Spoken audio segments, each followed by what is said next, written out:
Hello and welcome to our webinar, SBIRT, a brief overview. My name is Kathleen Callahan. I am the Community Programming and Development Lead at Connecticut Women's Consortium, and I am joined today by my colleague. Hi everyone, I'm Shannon Perkins. I'm the Director of Education and Training here at Connecticut Women's Consortium. I'm going to just talk to you a little bit about what SBIRT is. So SBIRT consists of screening, brief intervention, and referral to treatment. The standard definition, which you see here, is that it's a comprehensive, integrated public health approach to the delivery of early intervention and treatment services. It provides an opportunity for early intervention. And essentially, it's a harm reduction model for substance misuse.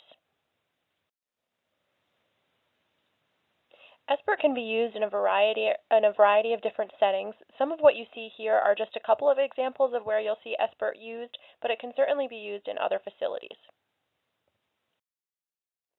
I'm going to go over the service delivery components of SBIRT. The screening is a method for identifying an individual who is at risk for substance misuse. The brief intervention is a structured conversation that provides positive reinforcement for healthy choices, feedback, and education about substance use. It also increases awareness and insight about risks related to substance use. This should be conducted immediately following the screening. And referral to treatment facilitates access to specialty care for those with signs of more serious substance misuse or use disorders. SAMHSA defines a comprehensive SBIRT model to also include the following characteristics. It is brief. The screening is universal. One or more specific behaviors related to risky alcohol and drug use are targeted. The services occur in a public health non-substance abuse treatment setting. It is comprehensive, and there is strong research or experiential evidence that supports the model's effectiveness.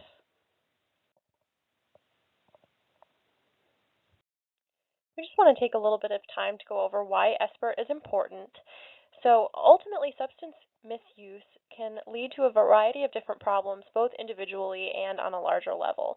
So it leads to over 100,000 preventable deaths per year, costs over $800 billion to society annually, and has far-reaching implications not only on individuals, but on workplaces, communities, and the larger healthcare system and service system as well. There are many different problems that can be associated with substance misuse, including relational and economic problems, but also health issues and early death. We can see things like lowered employment and school performance, relationship issues, different legal problems, and health effects as well.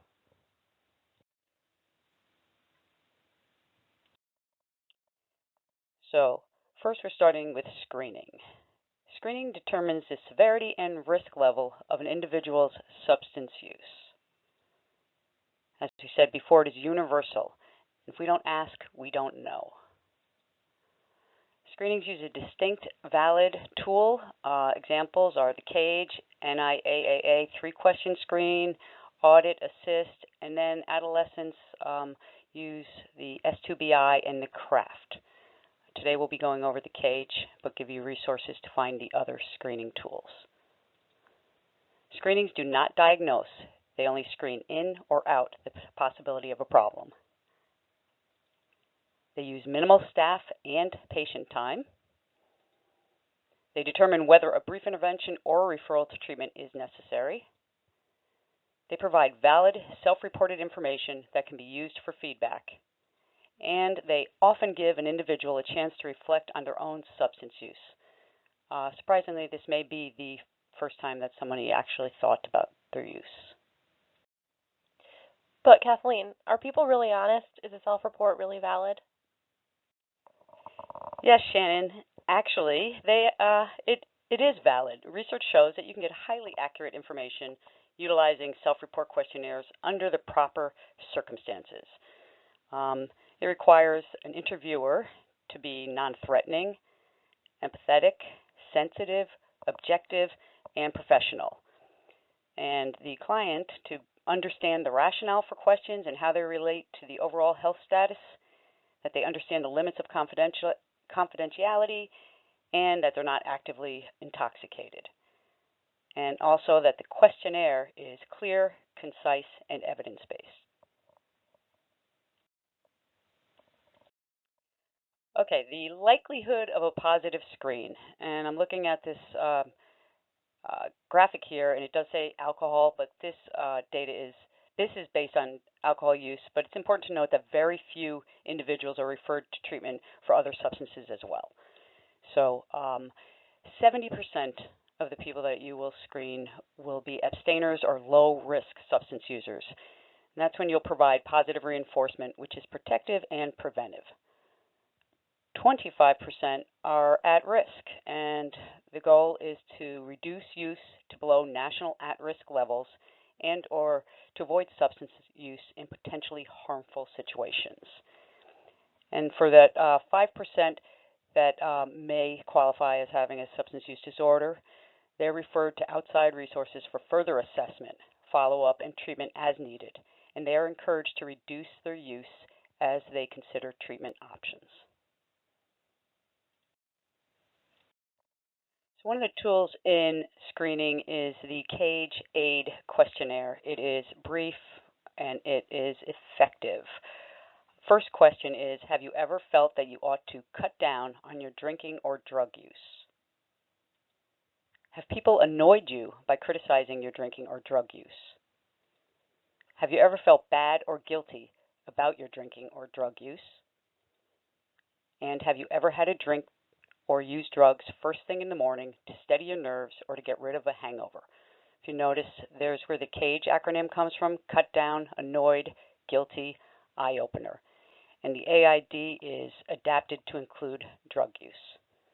So screen, concise, brief, stay on script, and read as written. The results of the CAGE: a score of 2 or more is considered clinically significant. So 0 or 1 yes answers results in you giving positive reinforcement and or brief advice. 2 or more yes answers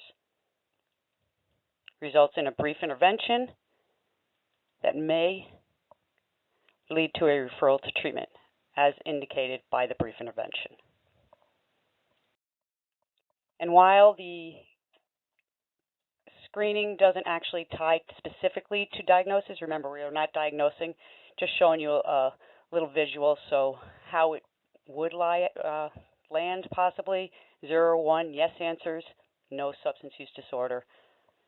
2 to 3 yes answers, mild or moderate substance use disorder. And 3 or 4 yes answers, severe substance use disorder.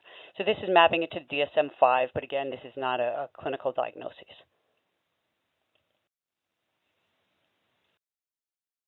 So we're going to jump right into the brief intervention. The SBIRT brief intervention is founded on the principles of motivational interviewing and the stages of change. So it involves this idea that helping people change involves increasing their awareness that change might be important for them, and then assisting them to move through the stages. So as you do this, you really want to try to see things from their point of view and set goals that the client sees as meeting their needs. Engagement should be the primary focus always, but it should be particularly important to you if and when you're working with adolescents. Developmentally, teens are struggling to understand themselves and to be understood. It's challenging to cultivate change in the sea of changes they're already experiencing during adolescence. They just don't need another adult telling them what to do. You want to work with them, not work against them. I just also want to highlight that motivational interviewing is really important here. It's a true cornerstone of a brief intervention, and you can't have a successful brief intervention without utilizing those motivational interviewing skills. There are 6 steps up to a brief intervention, the first step being build rapport. So this is where you're learning more about what motivates your client. You're going to find out more about how their substance use fits into their life and what their goals are, both short-term and long-term. You explore their values, and you might ask a question like, how does your drinking fit into your daily life? Step 2 is weighing the pros and cons. So now that you understand what makes the person in front of you tick, you can start contrasting their substance use with their goals. How might it be hindering them? If they noted that they like drinking because it helps them socialize, contrast it with the number of days they call out or come in late. Let them start to reflect on their use. As Kathleen said earlier, this may be the very first opportunity they've ever had to really think about how their substance use impacts their life. In step 3, provide feedback and information. You're going to do a couple of things, but I want to take a moment to just see if you're noticing a pattern, which is to always ask permission. You'll see that this already occurred in Build Rapport, and you'll continue to see this throughout the brief intervention and in the referral to treatment. You always want to ask permission because it's building trust and continuing to keep that rapport up. So in this step, you're going to be providing information about the negative effects of use and the positives of decreasing or quitting altogether. You're going to ask them to think about what you've let them know and ask any questions or share their thoughts on this. Step 4 is to use the readiness ruler. As you can see on the slide, you're going to use a physical readiness ruler, and you can print that, you can laminate it, however you can get your hands on one. Make sure you're using a physical copy. And you're always going to ask them to give you a specific number. Once you have that number, contrast with a lower number, even if it's just a 0 or a 1. So always ask them, you chose a 3. Why not a 1? And you can always also ask what might get them up to a higher number on the scale. So wait a minute, Shannon. What if somebody says 0? I'm at a 0 to change. You know, that's a question that I get often, and it's important to just remember that we're planting seeds no matter what. So regardless of a person's answer, you need to meet them where they are. And remember, it's a harm reduction model. Yeah, I guess if they're giving you the difference between what they said and not a lower number, you're actually getting them to, use their own change talk. You're eliciting change talk from them. Absolutely. And this intervention today won't be the only time they think about this. They'll continue to think about it after they've left your office as well. Step 5 is to develop an action plan. Make sure you include them when you're doing this. So have them suggest their own ideas for what they can do to cut down on their use or quit altogether, whatever it was you decided would be the goal. Ask what they'd succeeded in before. What are some things that they accomplished that they always remember, and highlight who helped them or what they did to get there. Ask them if it's okay for you to write it all down, and then just go over it one more time to see if there's anything they want to add or change. The final step in a brief intervention is to summarize. So this is where you would provide any additional resources that you didn't give previously. You want to reinforce their resilience and other resources that they showed you they have during their conversation, and give them a hard copy of their action plan. At the end, don't forget to thank them. They did not have to do this with you today, and it was probably very difficult for them to have done it, so make sure that you show your gratitude to them. Before we move forward, we are going to do a brief role play of what a screening and brief intervention would look like. Jacob is a 23-year-old white male with complaints of cold-like symptoms present for 10 days and left earache for 3 days, which became severe last night. He has a history of childhood ear infections and thinks he may have one now. In the past, he responded to antibiotic treatment and no further treatment was needed. Otherwise, Jacob has an unremarkable medical history and is in good health with his physical exam revealing mild nasal congestion. He is working part-time as a bartender while he finishes college. So, hi there, Jacob. How long have you had this cold? About 10 days now. And how long have you had the earache? Probably about 3 days. So, on a scale of 1 to 10, how bad is the earache? It's really bad, and the Tylenol and ibuprofen don't touch the pain. On a scale of 10, it's a 10. Oh, that's pretty painful. Okay, let's see what we can do. To start, it might be a good time to review your results from the screenings you completed earlier. How often do you drink alcohol or use tobacco? Here and there. More on weekends. I don't drink when I'm working, only when I'm out with my buddies. I've never used tobacco. That's great to hear, never used tobacco. So how much and how often would you say that you drink? Usually just a couple nights a week. I might drink up to 4 beers in one night. Okay, so I see that you never have more than 5 drinks in one night. How about drugs? Have you ever used any illegal substances like cocaine or heroin? Oh no, I don't touch that stuff. You said that you've been using prescription opioid medications daily. What can you tell me about the non-medical use of prescription drugs? If I talk about stuff, you can't tell the police, right? Absolutely, it's confidential. Okay. Well, I take some pain medication sometimes for tension, headaches, or sore muscles. Thanks, Jacob, for sharing that with me.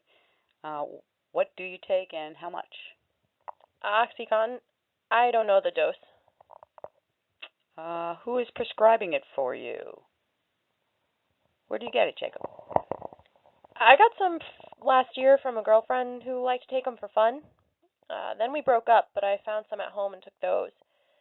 I just took them now and then, but more for the past 3 months. Since then, I've found some through friends.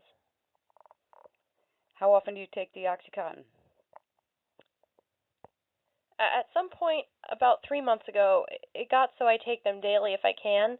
I need them to feel good and feel pretty lousy if I skip a couple of days. Have you ever felt you ought to cut down on your drug use or your drinking?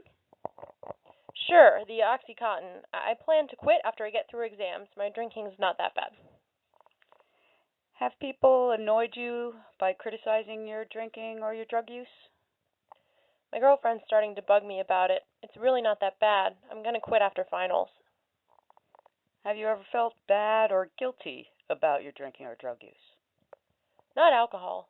Most guys I know drink more than me, but maybe the OxyContin. It's getting expensive. And have you ever had a drink or used drugs first thing in the morning to get rid of a hangover or to steady your nerves? No. Okay, Jacob. I'm concerned that you're using a prescription drug without a prescription and that you seem to have developed some physical dependence on it. Is it okay if we talk about it? Sure, I guess. You've said that you promised yourself you would quit after exams, but you did not. And now you're postponing quitting until after exams. What happens when you try to quit or skip a dose? It's not like I take them every day, but I do sometimes get headaches and muscle aches and fidgety when I don't take them. Then I can't sleep and get very cranky. How long have you been noticing these symptoms when you go without OxyContin? Just the past month. And how long has it been since you've gone several days without it? This week? Maybe that's why I'm feeling so poorly. You appear to have developed some physical dependence on opioids. It's difficult, even dangerous, to try to stop on your own. Have you gone to anyone for help with a drug problem? No. I can recommend a treatment or refer you to treatment to help you stop. Are you at all interested in this? Sure, you can tell me about it. Thanks. Jacob, it sounds like your girlfriend is important to you and has expressed concerns. Have your withdrawal symptoms been affecting your relationship? Yeah, that's why she's been getting on me to quit. And what other advantages would you have if you were able to quit? The big one would be that I'd have more money, and I wouldn't have to work so much to get extra money to pay for my habit. I'd need another way to deal with my headaches, though. Okay, then why don't we make a referral to my colleague who treats opioid addiction in her office using buprenorphine. What do you think about that? I'm willing to give it a try. Hopefully you noticed that Roleplay went through an intro, a screening using the cage, a brief intervention, and even included a referral to treatment that was to a doctor for medication-assisted treatment. Towards the end, you'll see Jacob refer to his use as a habit. That's a good example of self-reflection. Absolutely, Shannon. And what I was thinking when we were reading through the role play was that something like habit wouldn't be responded to if the doctor said, do you have a drug habit right from the beginning? So going through this in a respectful, setting up a trusting environment allowed Jacob to get to that on his own. And that's something he will be thinking about going forward too. So moving forward, the final component in SBIRT is referral to treatment. And if you remember back to the beginning, this does not occur in all cases. It is used to determine the level of care, and it's our responsibility to find community resources and to gently convince the client for the need of treatment. Of course, it's up to the client, again, harm reduction, but it is our job to explain the need best we can and provide the community resources. So those who have screened positive for a referral will be referred to outside resources for further assessment, follow-up, and treatment as needed. You need to use your judgment. You're going to know when a referral is needed. And very important, make sure the referral is made before the client changes their mind. Kind of like Jacob, that it was immediate, hey, I have a friend right here. You want to go? You want to see her? She's right here. She does it in her office. So when somebody's ready, that door is open. You want to make sure that you provide the resources then. And the keys to a referral is to deliver it, as I just said, as part of the brief intervention, so it's not separated as a different piece. And make sure that you're familiar with your local options. They change often, so always have a current list of what's available around you. Also know the difference between the level of cares from all the way from medication-assisted treatment, detox, intensive outpatient. Always ask permission, as Shannon mentioned, to share any information with a parent if you're working with adolescents, and look for a level of care that will provide the best chance for a good outcome for the individual you're working with. Now we're going to show you an example of SBIRT in action. It is a doctor, primary care physician, who is meeting one of their patients and notices something on the screening and ties it together with different symptoms. And the doctor has a respectful, non-judgmental conversation with the patient to explore the possibility of changing his alcohol use. Just remember that speaking respectfully with the patient, asking questions, and telling them, instead of telling them what to do, can increase their motivation to change and their autonomy to carry out those changes. We want to elicit that change talk from them and have this be their decision to make changes so that they reduce any harmful behaviors. Steve is a 30-year-old male presenting with the chief complaints of insomnia and feeling anxious. Steve's audit score places him in Zone 2, the risky category of use. Steve, before we're done with our visit today, I was wondering if you'd be willing to take a few minutes to talk about your drinking. Okay, like what? Well, you filled out this survey for us today, which was great. Thank you very much. I just wanted to review a couple things on here. I noticed that you said that you drink 2 to 3 times a week, drink 3 or 4 drinks at a time when you do drink, and weekly have more drinks than that. So 6 or more drinks, it says on here. Does that sound realistic? Yeah, on the weekends. Okay. I just want to let you know I'm a little bit concerned about your level of drinking. We know that excessive drinking can make problems worse or can actually cause health problems at times. And I was just wondering if you thought about the connection between your drinking and things like the anxiety and the insomnia that you came in with today. No, I guess I haven't really thought much of it. I don't really think I drink that much in the first place, so I have a hard time believing that it's causing my anxiety. In fact, on the nights when I don't drink, I have a harder time going to sleep. Well, you're not alone. A lot of people think that drinking helps them sleep better. And in reality, drinking might make you fall asleep faster, but it has what's called this rebound effect. And this rebound effect means that you might wake up in the middle of the night or early in the morning and have a hard time falling back asleep. Well, I guess I do have about 2 a.m. I tend to wake up on the nights I drink too much. Well, I just wanted to show you this little chart here. For your age as a male, you're drinking more than those at a low-risk level. The low-risk level for men under 65 is no more than 14 drinks a week and no more than 4 a day. And in this case, a drink is considered 12 ounces of beer, 5 ounces of wine, or 1.5 ounces of distilled spirits. And you're right, you're not drinking as much as some people out there. The way you answered our questions here, you're actually falling in the high-risk category, the risky or hazardous category, category 2. Geez, no, I didn't think I was that bad. That's why it's helpful to look at this and give some perspective. On a scale of 1 to 10, what is your readiness to change? 1 being I don't want to change at all, and 10 is I really want to change? I don't know. I mean, this is all news to me. I don't want to do anything to put myself at risk, and I've always thought of myself as a pretty healthy guy. I guess I'd put myself right in the middle at a 5. Well, that's great. That's halfway there. What kept you from just giving it a 1 or a 2, something lower? Well, you know, I'm training for the marathon, and that's why I'm coming in, is because I need to be able to get my sleep back on track. But I also don't think of myself as a hazardous drinker, and I'm certainly not an alcoholic, so that's why the middle ground, 5. Okay. Well, that's a good place to start. So I heard you say your health is important, and you're getting ready to run a marathon, so you want to be able to do what you can to make that successful, and you also were a little bit surprised that you fell into this risky or hazardous category. Yes. Okay.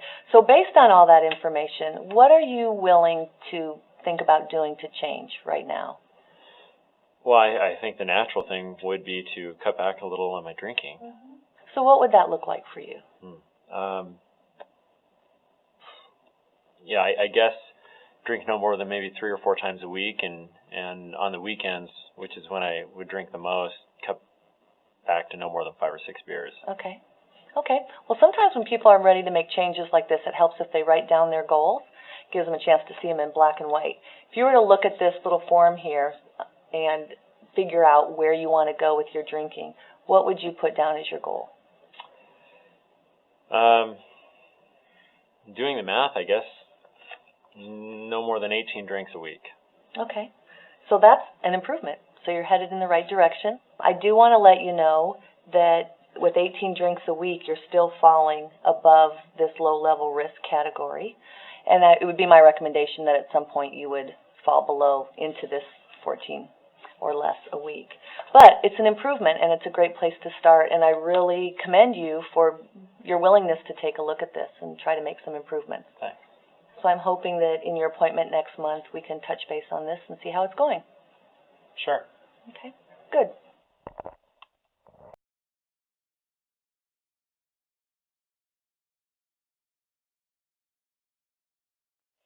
We have a couple of quick resources for you, one from SAMHSA, we have another from Yukon Health, and another from IRETA. But feel free to reach out to us for any additional questions. You can reach out to either myself or to Kathleen, or both of us. Feel free.